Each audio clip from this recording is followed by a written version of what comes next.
बिस्मिल्लाहिर्रहमानिर्रहीम। अस्सलाम वालेकुम स्टूडेंट्स। आज का हमारा टॉपिक है पोइम। हमने पहले दो डिस्कस की। आज जो हमने डिस्कस करनी है वो पोइम है अ सिंधी वोमेन। अब ये हमारी सिविलाइजेशन है, हमारा हमारा कल्चर है। उस कल्चर से एक करेक्टर उठाया गया है। राइटर जो है वो इंग्लिश है, जॉन स्टॉलबर्ट। वो इंग्लिश है। कराची में वो एक औरत को देखते हैं और उसी के ऊपर पोइम लिख देते हैं। अब ये औरत कौन है? एक सिंधी वुमेन है। जैसे जैसे हम इसको जो है वो डिस्कस करते जाते हैं, साथ साथ हमने देखना है कि वो सिंधी औरत कैसे उनको इंस्पायर करती है और जो राइटर है उसने हमें इसमें मैसेज क्या दिया हुआ है। सो सबसे पहले है रेफरेंस टू कॉन्टेक्स्ट, जो कि हमने ऑलरेडी डिस्कस किया हुआ है। आरटीसी जो है वो पोएम से हमें आरटीसी जो है वो मोस्ट इंपॉर्टेंट है, 5 नंबर का क्वेश्चन आना है। तो इसमें हमें जो है वो RTC reference to context already हम लोगों ने डिस्कस किया है। नेक्स्ट हम इसके देखते हैं फर्स्ट वाला स्टेंजा। कि फर्स्ट वाला जो स्टेंजा है वो जो एक राइटर है वो बैठा हुआ, एक औरत वहां से गुजरती है जिसको वो बड़ी ही हैरानगी से, बड़ी ही हैरत के साथ जो है वो गहराई में देख रहा है। अब वहां पर उसको देखते हुए वो साथ में जो रीडर हैं, हम लोग जो पढ़ने वाले हैं, वो हमें एक मैसेज देता है कि कैसे एक औरत जिसके पांव में जूते भी नहीं हैं, सर के ऊपर उसने जार, एक मटका सा जो है वो उठाया हुआ है और उठाती हुई कराची की कच्ची बस्तियों में गली से, गंदगी से, जो शीशे बिखरे हुए हैं, उन सब की परवाह किए बगैर वो आगे चलती जा रही है। अब यहां पर उसने हमें मैसेज क्या दिया है? मैसेज एक्चुअल में उसने हमें यह दिया है कि जिंदगी में अगर हम कहीं पर भी हमारे ऊपर कोई बोझ आ जाता है तो वो जो बोझ है वो उसको कभी भी हम उससे लग्जिश जो है वो हमारे पाँव में नहीं आनी चाहिए। कि जब कभी भी कोई हमारे ऊपर कोई आजमाइश आती है, मुश्किल आती है, तो उस मुश्किल का हम लोगों ने बड़े ही सब्र के साथ अल्लाह पर तवक्कुल रखते हुए हमने उसका मुकाबला करना है। इसमें देखें, ये जो इंपॉर्टेंट जो इसके जो वर्ड्स और मीनिंग थे वो लिखे हुए हैं। अंजुलेंट, अंजुलेंट कहा जाता है कि लहराना, कि वो लहरा के एक बल खाते हुए ऐसे ऐसे चल रही थी।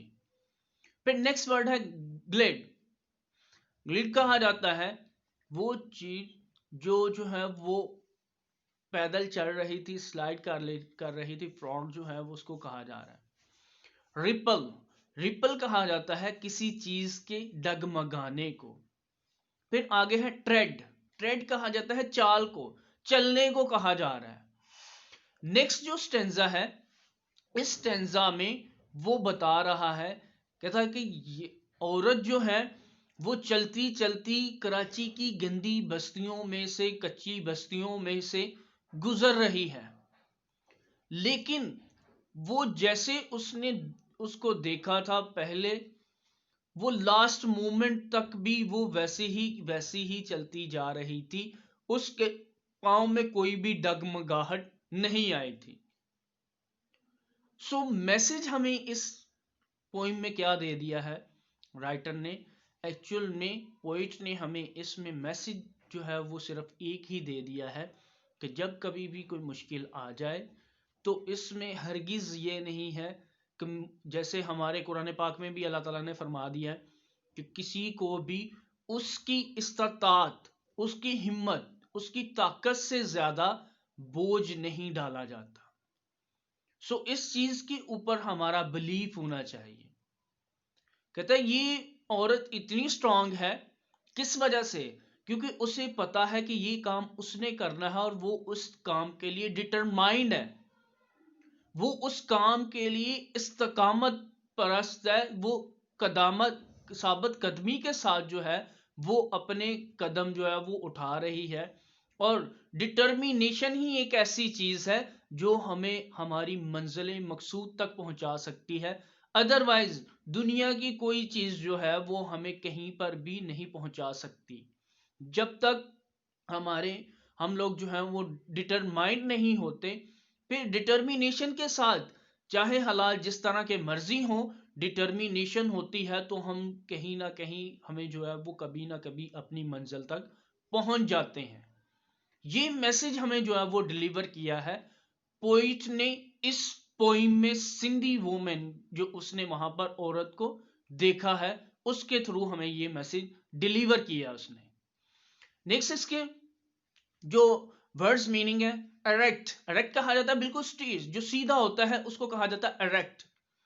गार्बेज, गार्बेज कहा जाता है जो गंदगी है। एक्सक्रीमेंट, एक्सक्रीमेंट कहा जा रहा है जो फुजला वगैरह वहां पर गोबर वगैरह पड़ा होता है उसको कहा जाता है। क्रम, क्रम कहा जाता है पीसीस को, टुकड़ों को। स्लम, स्लम कहा जाता है जो कच्ची बस्तियां होती हैं। स्टूप, स्टूप कहा जाता है जो बेंड होती है, जो खमदार होती है, जो मुड़ जाती है उसको। रिफ्लेक्ट, रिफ्लेक्ट कहा जाता है रिफ्लेक्शन को, इमेजिनेशन को, सोच को। स्ट्रेट, स्ट्रेट कहा जाता है सीधा। वेट, वेट कहा जा रहा है बोझ को।